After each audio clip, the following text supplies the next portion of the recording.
দাদা একজন কল করে থ্রেট দিচ্ছে, বাজারে গিয়েছিলাম, ওখানে পেছনে পড়েছিল দাদা, মেরে ফেলবে দাদা, বুঝতে পারছি না কি করবো, দেখো না কিছু। যে থ্রেট মারছে সে কি জানে আমি তোর দাদা?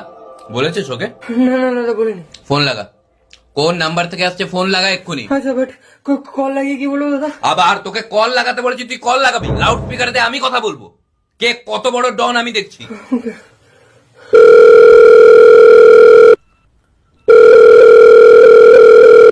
হ্যালো, কে বে তুই?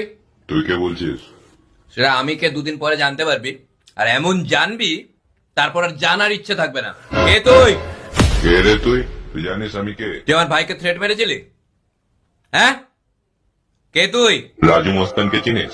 দাঁড়া, আমি তোকে বাজারে দেখি, তারপর তুই কিভাবে বাড়ি যেতে পারিস আমি সেটা দেখছি। ভয় দেখাচ্ছে। মানে আমি যতটা ডেঞ্জারাস, আমি যদি একে উত্তর দিই না, তুই সহ্য করতে পারবি না, এমন খুখার আমি। দাঁড়া, আমি একে উত্তর দিয়ে আসছি অন্য রুম থেকে। এখানেই বস, আসবি না। সরি, আমি বুঝতে পারিনি আপনি কে। সরি, আমাকে ক্ষমা করে দিন। আসলে ওকে আমার ভাই হয়তো সামনে একটু দেখাচ্ছিলাম। সরি, আমি কানও ধরছি। সরি সরি, ওকে ওর সঙ্গে যা করার করুন, আমাকে ছেড়ে দিন। আমার হাত জোড়ো করছি, প্লিজ।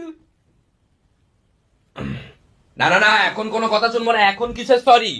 এখন কিসের সরি? আর থ্রেট মারবি?